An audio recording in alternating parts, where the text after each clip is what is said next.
오늘 우리에게 주시는 하나님의 말씀 받도록 하겠습니다.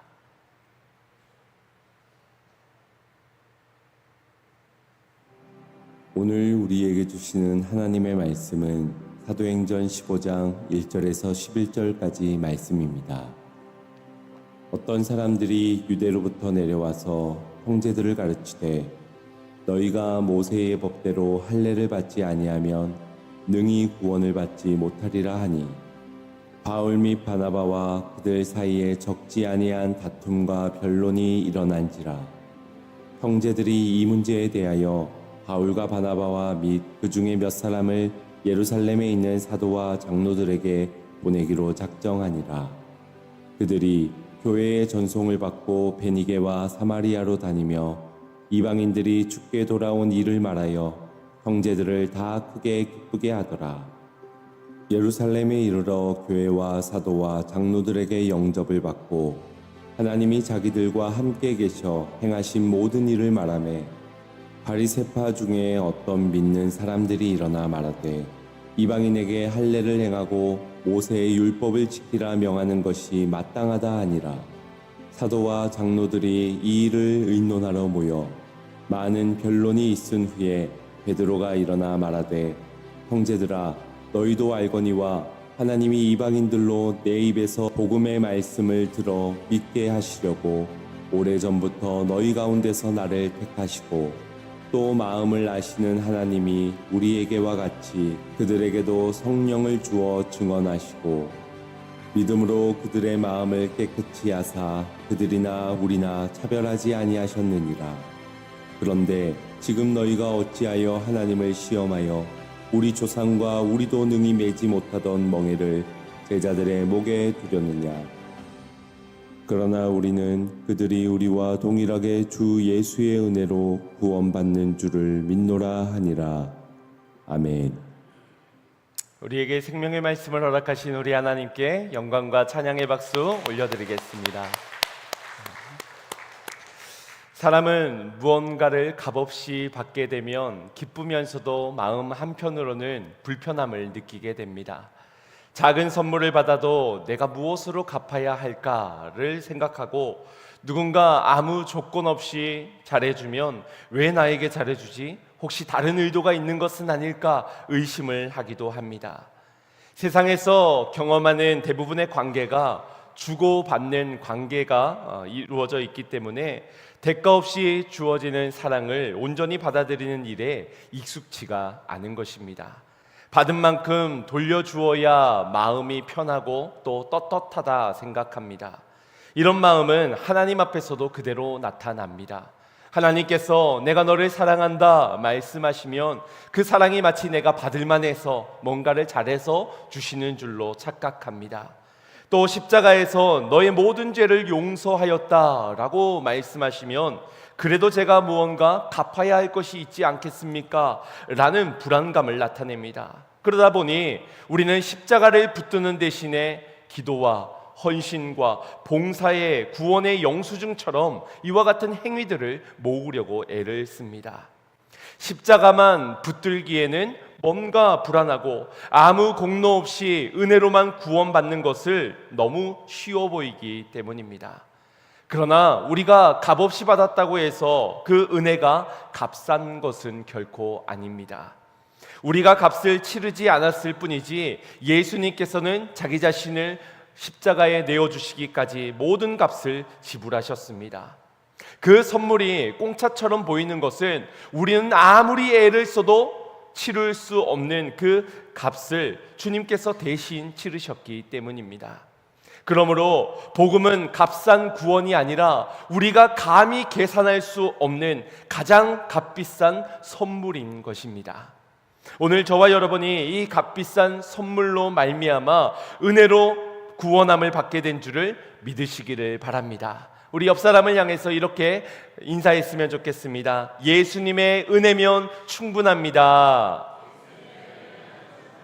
아멘. 이 충분하다는 말 속에는 부족함이 없다라는 말도 있을 겁니다. 우리 다시 한번 더 옆 사람을 바라보면서 복음의 은혜는 부족함이 없습니다. 오늘 본문 바로 앞인 사도행전 14장 말씀에는 제1차 전도 여행을 마치고 돌아온 바울과 바나바가 자신들을 파송했던 수리아 안디옥에 돌아와 이제껏 있었던 선교의 복을 내용을 전하는 장면이 기록되어져 있습니다. 그들의 지나온 과정은 결코 평탄하지 않았습니다. 비시디아 안디옥에서는 박해를 받아 쫓겨났고 이고니온에서는 돌로 위협을 당하여서 쫓겨나게 되었으며 루스드라에서는 기어코 바울이 돌로 쳐 죽음을 당할 정도로, 그래서 송장이 된 정도로 성 밖으로 버려짐을 당하였습니다. 그럼에도 바울과 바나바가 돌아와서 자신들의 어떤 경험담, 고생담을 늘어놓거나 자신들의 업적을 앞세우며 자랑하지 않았습니다. 사도행전 14장 27절에 그들은 이와 같이 기록합니다. 합독합니다. 그들이 이르러 교회를 모아 하나님이 함께 행하신 모든 일과 이방인들에게 믿음의 눈을 여신 것을 보고하고. 아멘. 그들이 전한 것은 자신들이 행한 일이 아니라 하나님이 함께 하셨고 하나님이 행하셨다라는 고백을 남겼습니다. 바울과 바나바가 수많은 희생을 치르긴 하였지만 그 희생의 공로를 말하기보다 모든 것이 하나님의 은혜로 돌렸던 것입니다. 그런데 오늘 본문 15장 말씀에 이르러서는 이 은혜의 고백과는 정반대의 말들이 등장하게 됩니다. 하나님께서는 아무 조건 없이 이방인들에게 구원의 문을 열어주셨는데 유대에서 내려온 어떤 사람들이 그 열린 구원의 문 앞에 여러 문턱을 만들기 시작했던 것입니다. 우리 1절 말씀 합독해 보겠습니다. 어떤 사람들이 유대로부터 내려와서 형제들을 가르치되 너희가 모세의 법대로 할례를 받지 아니하면 능히 구원을 받지 못하리라 하니. 아멘. 하나님은 은혜로 들어오라고 문을 여셨는데 사람들이 잠깐만요, 그냥은 들어올 수 없습니다. 할례를 받고 모세의 율법을 지켜야만 들어올 수 있습니다 라고 막아섰던 것입니다. 예수님을 믿지 말라거나 예수님이 구원자가 아니다라고 부정한 것은 아닙니다. 그들 역시도 예수님을 믿고 있긴 하였지만 그것만으로는 부족하다는 말이었습니다. 쉽게 말해 예수님 플러스 할례가 필요합니다. 십자가 플러스 율법이 필요합니다. 은혜 플러스 인간의 공로가 필요합니다. 그래야만 구원이 완성될 수 있습니다 라고 말을 했던 겁니다. 얼핏 들으면 훨씬 경건하고 안전한 주장처럼 느껴집니다. 믿기만 하면 된다고 하면 사람들이 아무렇게나 살아갈 것 같은데 그래도 구원받으려면 최소한 이 정도의 조건은 갖추어야 된다라고 하니 신앙을 더 철저하게 잘 지켜나갈 수 있지 않을까, 그런 주장처럼 들리는 겁니다. 그러나 이것은 하나님께서 열어놓은 구원의 문을 인간의 전통과 조건으로 다시 좁히려는 노력과도 같은 것입니다. C.S. 루이스는 사탄이 가장 즐겨 쓰는 수법이 바로 이것이다 라고 말하며 기독교 더하기 무언가, 이것을 주입하는 것이라고 경고하였습니다. 복음만으로는 허전하니 거기에 인간의 정성과 열심 같은 종교적 행위가 더해져야만 한다라는 달콤한 속삭임을 한다라는 것입니다. 바울과 바나바는 이것이 복음에 대한 보완책이 아니라 오히려 복음을 무너뜨리는 사단의 계략임을 알았습니다.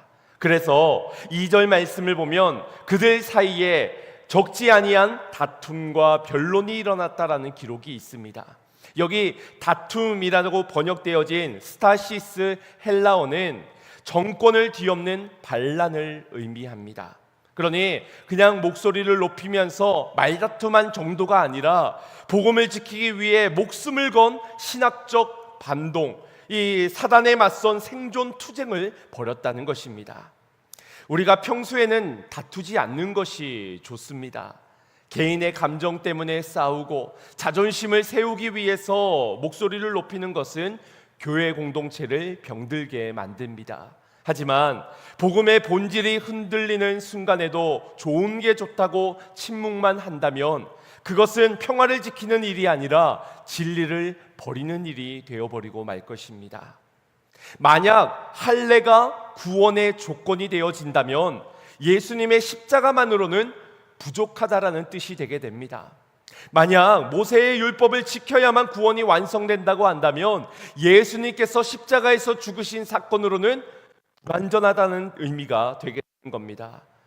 예수님의 다 이루었다라는 선언이 부족한 선언이 되게 되는 것입니다. 그렇다면 그들은 왜 예수님을 믿으면서도 이처럼 할례와 율법을 강조하였던 것일까요? 그것은 논리가 매우 단순했습니다. 이 할례를 주신 이가, 율법을 명하신 이가 바로 하나님이시라는 겁니다. 하나님이 주셨다. 맞는 말입니다. 그들에게 있어서 이 할례는 단순히 어떤 종교적 행위가 아니라 아브라함 때부터 이어져 온 언약의 표시였습니다. 이방 민족들과 자신들을 구별해주는 거룩한 정체성이었고 자신들이 선택받은 하나님의 백성이라는 확실한 증거가 되었습니다. 또한 음식 규례나 절기 또 안식일을 지키는 여러 법도들은 거룩함을 지키기 위한 그들의 몸부림이었습니다. 그런데 이방인들이 이러한 과정도 거치지 아니하고 예수를 믿는 그 믿음 하나로 우리와 동일시 되어진다는 것이 한편으로는 억울하기도 하고 또 한편으로는 저들 때문에 교회의 이 거룩함이 훼손되어지는 것이 아닌가라는 염려가 들기 시작했던 것입니다. 그러나 그 불안과 염려의 밑바닥에는 하나님의 은혜로만은 부족하다라는 그런 불신앙이 자리 잡고 있었습니다. 하나님께서 하신 일만으로는 부족하니 우리의 노력과 열심으로 만든 이 울타리가 하나 더 이왕이면 조금 더 세워져야 한다라고 주장을 했던 겁니다. 이것은 세상 종교에서도 쉽게 찾아볼 수 있는 특징이라 할 수 있습니다. 조정민 목사님이 쓰신 왜 예수인가라는 책에 보면 세상 종교가 기본적으로 기브 앤 테이크의 구조를 가지고 있다라고 설명합니다. 내가 신에게 무언가를 드리면 신이 나에게 무언가를 주고 내가 신에게 무언가 바치면 수행하고 공덕을 쌓아 바치면 신이 나에게 복을 주는 구원과 평안을 얻는 이런 방식이라고 설명합니다. 사람에게는 이런 거래 방식이 매우 익숙하지요. 내가 얼마를 냈는지 또 내가 얼마나 수고를 했는지 얼마나 희생했는지가 보이기 때문에 얼마든지 결과가 통제되어질 수 있기 때문입니다. 한 만큼 복을 얻고 한 만큼 구원을 입으니 얼마나 안심이 되어지겠습니까? 그러나 복음은 기브 앤 테이크가 아닙니다. 복음은 하나님께서 먼저 주시고 또 주시는 기브 앤 기브입니다. 우리가 하나님을 찾기 전 하나님께서 우리를 먼저 찾으셨고 우리가 하나님을 사랑하기 전 하나님이 먼저 우리를 사랑하셨으며 우리가 아직 죄인 되었을 때에 주님은 십자가를 지시며 자기 사랑을 확증해 주셨습니다. 그래서 복음은 이런 인간들을 불편하게 만듭니다. 우리는 내가 그래도 뭔가를 했다라고 주장하고 싶은데 하나님은 내가 다 했다라고 말씀하기 때문입니다. 율법은 내가 행한 것을 말하게 하지만 은혜는 하나님께서 행한 것을 말하게 합니다. 율법에는 내가 그래도 뭐 하나 붙잡을 수 있을 만한 손잡이, 동아줄이라도 만들어내는 것이지만 은혜는 모든 손잡이를 내려놓고 빈손으로 서야 하는 것입니다. 그래서 이 모든 것들이 불편하게 여겨지는 것이지요. 하나님께서 율법을 주신 목적은 우리를 구원하기 위함이 아니라 우리 스스로는 결코 구원을 이룰 수 없는 연약한 존재라는 것을 깨닫게 하기 위한 도구였습니다. 율법은 우리의 연약함을 드러내는 거울이요 우리로 하여금 예수님께로 인도하는 몽학 선생이었던 것입니다.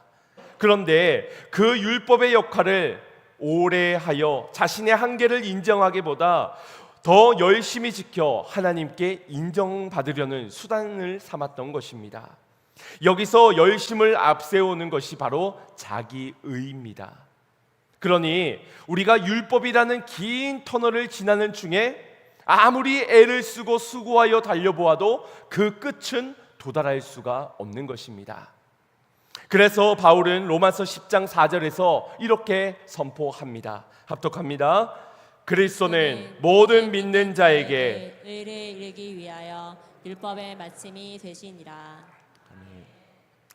율법의 터널 끝에 우리가 만나야 할 것은 나의 의가 아니라 바로 그리스도의 완전한 의입니다. 나의 열심이 완전히 바닥난 자리에 비로소 은혜를 만나게 되는 것입니다.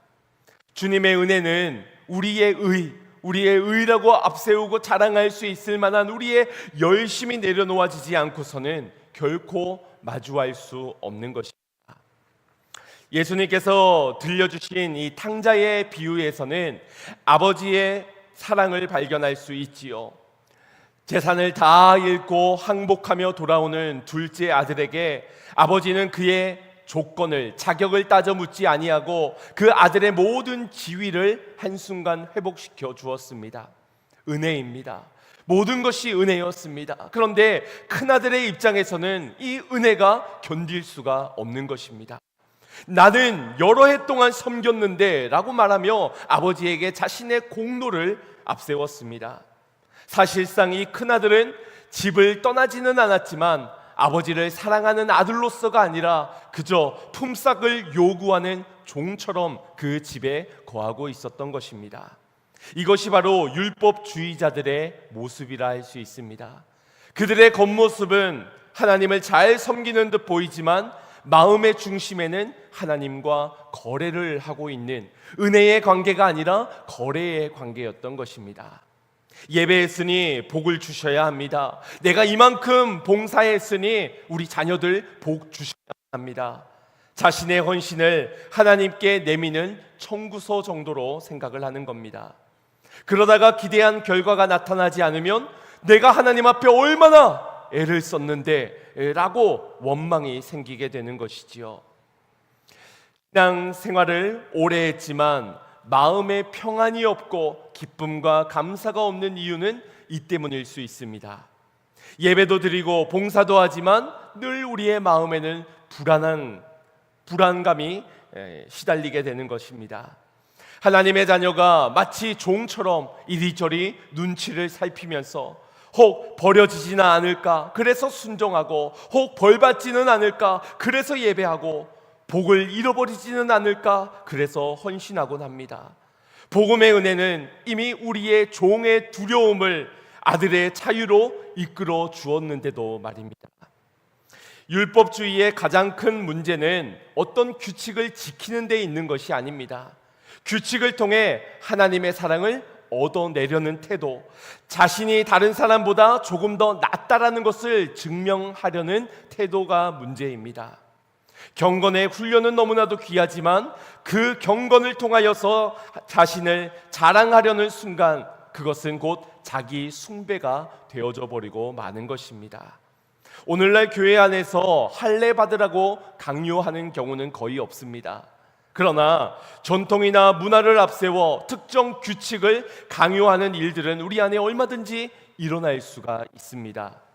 정장에 넥타이를 매야 경건하다고 생각하고, 예배를 드릴 때에도 지금 우리가 일반적으로 드리는 내게 익숙한 예배의 형식과 아니면 찬송가를 불러야만 그래야만 예배라고 주장합니다. 또 자신에게 익숙한 교회의 전통을 다른 사람에게 요구하기도 합니다.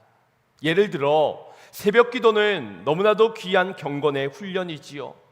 주일을 거룩하게 지키는 것도, 11조를 주님 앞에 드리는 것도, 또 교회를 위해 봉사하는 것도 우리에게 너무나도 소중한 신앙의 열매입니다. 구원받은 사람들이 은혜 안에서 자라나기 위hen 반드시 소중한 이 열매가 나타나야 하지요. 그러나 새벽기도 나오지 않아서 그는 믿음이 없고, 를 하지 않아서 복을 받을 수가 없다라고 단정해서는 안 됩니다. 귀한 경건의 열매를 구원의 조건이나 누군가 사람을 판단하는 기준으로 삼아서는 안 된다라는 것입니다. 교회마다 문화와 전통은 다를 수 있고 방식은 다를 수 있습니다. 전통은 복음을 담는 너무나도 귀한 그릇이라 할 수 있지만 이 그릇이 아무리 오래되었다고 해서 그 그릇 안에 담겨진 생명보다 중요할 수는 없는 것입니다. 그릇을 지키려다가 그 그릇 안에 담겨져 있는 생명을, 복음을 쏟아놓는 그런 어리석음을 범해서야 되겠습니까? 그래서 예루살렘에는 이 문제를 해결하기 위해 사도들과 장로들이 모여서 서로 변론하였고, 이제 베드로가 그 자리에서 일어나 자신의 경험을 증언하였습니다.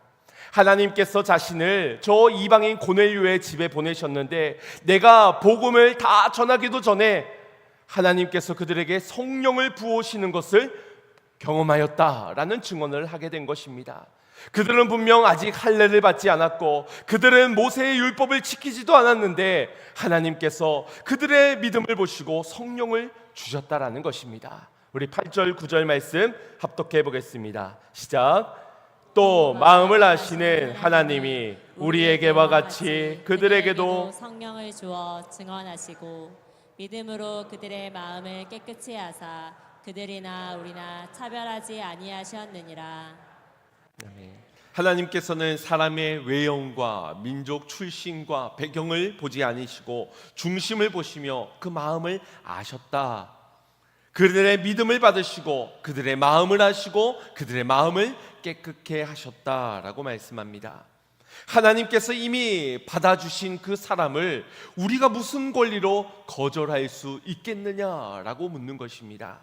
이어서 베드로는 10절에서 날카로운 질문을 던집니다. 그런데 지금 너희가 어찌하여 하나님을 시험하여 우리 조상과 우리도 능히 매지 못하였던 멍에를 제자들의 목에 두려느냐.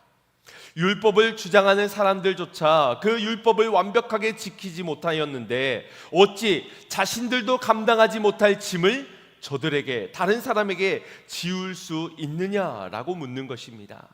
이것이 바로 죄인의 모순입니다. 우리는 자신의 실패에는 수많은 이유와 사정을 앞세우지만 다른 사람의 실패에는 믿음이 없다라고 정죄를 합니다. 내게는 은혜를 적용하지만 남에게는 율법을 들이대는 것입니다. 교회는 사람의 짐을 더 무겁게 만드는 곳이 아닙니다. 오히려 그 짐을 예수님께로 가져가 덜어낼 수 있도록 돕는 것이지요. 세상에서 상처받고 지친 사람이 이곳까지 나와왔는데 이것도 해야 하고 저것을 하지 않으면 안 되고 이렇게 하지 않으면 인정받을 수 없다, 구원받을 수 없다 라고 말하며 또 다른 짐을 지우려 해서는 안 된다라는 것입니다. 예수님께서는 우리의 목에 감겨있던 율법의 목줄을 친히 풀어 아버지께 달려나갈 수 있도록 허락하셨는데, 우리는 주님께서 풀어준 그 목줄을 기어이 다시 부여잡고 자신의 목에 스스로를 채웁니다. 그리고 다른 사람의 목에까지 그 목줄을 걸려 합니다. 왜 이런 미련한 짓을 하려 합니까? 복음이면 충분하다라는 믿음이 없기 때문입니다. 예수님의 십자가면 부족하다라는 믿음이 있기 때문이지요. 우리도 예수님 안에서 이미 자유하게 되었지만 여전히 과거의 두려움에 묶여 살아갈 수 있습니다. 옛 습관이라는 오래된 말뚝을 뽑아내지 못하고 괴롭고 스스로의 곤욕 가운데 몰아넣으며 살아간다라는 것입니다. 그러나 십자가의 능력은 우리의 이 모든 결박으로부터 자유케 하였습니다. 물론 이미 주신 은혜가 죄를 아무렇지 않게 여기라는 뜻은 아닙니다. 우리를 죄 가운데 그대로 살도록 자유하게 하신 것이 아니라 죄에서 벗어나 하나님의 사랑을 만끽하며 살아갈 수 있도록 자유케 하셨다라는 것입니다. 이것이 바로 우리가 얻은, 우리에게 허락하신 은혜인 것입니다. 순서가 바뀌어서는 안 됩니다. 내가 깨끗하게 살아서 자녀가 되었다는, 하나님의 자녀가 된 것이 아니라 하나님께서 나를 자녀로 받아들여 주셨기 때문에 거룩하게 살아갈 수 있는 것입니다. 순종하였기 때문에 구원받은 것이 아니라 구원받았기 때문에 우리가 감사함으로 순종하는 것입니다. 이 순서가 바뀌어지게 될 때 우리는 모든 신앙생활이 무거워지기 시작합니다. 기도가 숙제가 되고, 헌금은 복을 받기 위한 투자가 되고, 봉사는 기쁨이 아니라 인정받기 위한 노동이 되는 것입니다. 그러나 은혜가 먼저임을 알 때 같은 기도와 봉사와 헌신은 전혀 다른 고백 속에서 드려지게 됩니다. 사랑을 얻기 위한 몸부림이 아니라 이미 받은 사랑에 대한 기쁨의 반응이 되어질 수 있는 것입니다. 여러분의 신앙생활은 어떠십니까? 자유와 기쁨과 감사함으로 하나님께 드려지고 있습니까? 아니면 고되고 고달프고 힘겨운 사랑을 얻기 위한 몸부림이 되고 있습니까? 베드로는 마침내 11절에서 오늘 본문의 결론을 이렇게 선포합니다. 합독하겠습니다. 그러나 우리는 그들이 우리와 동일하게 주 예수의 은혜로 구원받은 줄을 믿노라 하니라. 아멘. 구원은 오직 주 예수님의 은혜로 받았다라는 선언을 하면서도 이방인들도 우리 유대인들처럼 구원을 받았다라고 말하지 않고 오히려 우리 유대인들도 그들과 동일하게 주 예수의 은혜로 구원을 받았다라고 말합니다. 유대인들이 기준이 되어지는 것이 아니라 이방인들이 기준이 되어지는 것이 아니라 유대인과 이방인 모두가 아무 공로 없이 동일한 주님의 은혜로 구원함을 입었다라고 말하고 있는 것입니다. 먼저 믿었다고 더 좋은 구원을 받는 것도 아니고 교회에 오래 다녔다고 십자가가 덜 필요한 것도 아닙니다.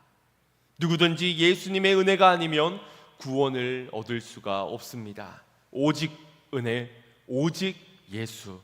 그래서 은혜를 아는 사람은 다른 사람에게 짐을 지우지 않습니다. 자신도 오래 기다려주신 은혜로 살아났기 때문에 다른 사람도 얼마든지 기다려줄 수 있고 자신도 수없는 죄 가운데 용서를 받았기 때문에 다른 사람을 용서하게 됩니다. 한 성도분이 이렇게 고백하셨습니다. 자신이 젊을 때는 주변 사람들을 보면서 왜 저렇게 신앙생활 하나, 왜 저렇게 밖에 살지를 못하는가 라고 생각했는데 은혜를 경험하고 은혜를 알고 나니 하나님의 은혜가 아니었다면 나는 저 사람보다 훨씬 더 못했을 것이다, 훨씬 더 했을 것이다 라는 생각이 들었다라고 고백하였습니다. 사랑하는 성도 여러분, 진정한 은혜를 만나시기를 바랍니다. 진정한 그 은혜, 그것으로 충분함을 믿으시길 바랍니다.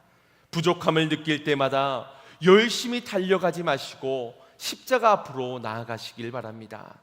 열심은 우리를 지치게 만드나 은혜는 우리를 살게 합니다.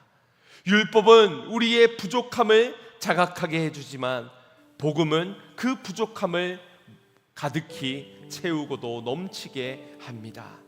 그래서 복음은 더할 것도 없고 뺄 것도 없습니다. 더하는 순간, 빼는 순간 복음은 더 이상 복음이 아닌 것이 되는 것이지요. 인간의 공로를 더하지 말고 말씀이 불편하다고 해서 제하지도 말고 완전한 십자가의 복음을 있는 그대로 믿고 있는 그대로 전하시기를 바랍니다. 혹시 여러분의 신앙이 너무 무거워졌다면 오늘 예수님의 초청을 들으시기를 바랍니다. 주님은 복음을 완성하시며 수고하고 무거운 짐진 자들아 다 내게로 오라 말씀하여 주셨습니다. 주님의 이 은혜의 자리로의 초대는 언제나 옳습니다. 어떤 자격을 요하지 않고 조건을 논하지도 않습니다. 자격을 증명하려는 수고, 사랑받으려고 애쓰는 두려움, 다른 사람과 비교하며 자신을 높이려는 자기 의를 십자가의 복음 앞에, 그 은혜 앞에 모두 내려놓으시기를 바랍니다. 그리고 그 앞에서 오늘 베드로의 고백과 같은 고백이 우리의 고백으로 드려지기를 소망합니다. 나는 주 예수의 은혜로 구원받은 줄로 믿습니다. 예수님의 은혜면 충분합니다. 충분합니다. 부족하지 않습니다. 이 믿음의 고백 아래 십자가를 더욱 의지하시고 예수님의 복음을 더욱더 자랑하며 살아가시는 성도님들이 되시기를 주님의 이름으로 축원드립니다. 축원드립니다. 우리 다 함께 자리에 일어나셔서 은혜 아니면 함께 찬양하기를 원합니다. 은혜가 아니었다면 우리는 절망의 나락에 떨어졌겠지만 그 충분한 은혜로 부족함 없이 채우셨기에 오늘 우리가 이 자리에서 그 은혜를 노래할 수 있게 되었음을 함께 고백했으면 좋겠습니다. 속에 매이던 내 영혼 갈 길 몰라 방황할 때에 주의 십자가 영광의 그 빛이 나를 향해 비춰 주셨네. 주홍빛보다 더 붉은 내 죄 그리스도의 피로 씻기어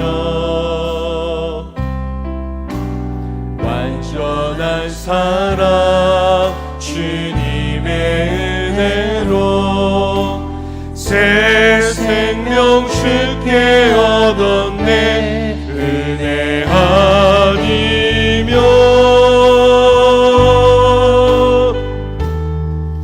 나서지 못하네. 십자가의 그 사랑 능력 아니면 나서지 못하네. 은혜 아니면 나서지 못하네. 놀라운 사랑 그네 아니면 나서지 못하네. 나의 노력과 의지가 아닌 나의 노력과 의지가 아닌 오직 주님의 그 뜻 안에서 의로운 자라 내게 말씀하셨네. 의로운 자라 내게 말씀하셨네. 완전하신 그 은혜로 은혜 아니면 나서지 못하네. 십자가의 그 사랑 능력 아니면 나서지 못하네. 은혜 아니면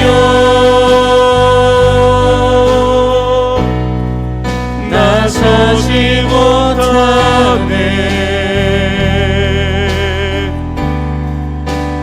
놀라운 사랑 그네 아니면 나서지 못하네.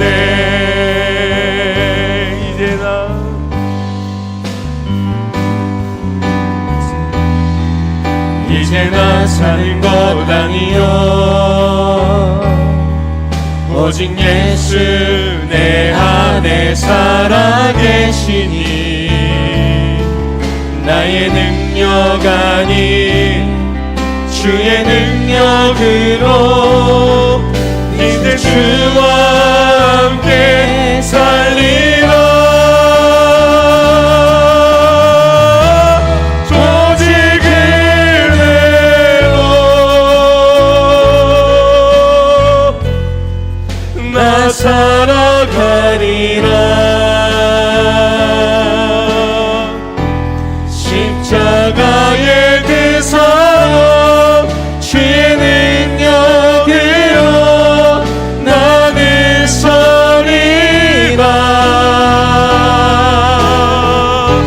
주의 은혜로 나 살아가리라. 십자가 사랑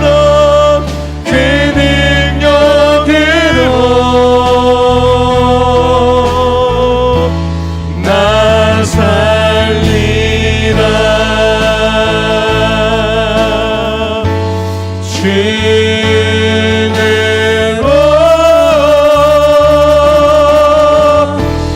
나 살리라.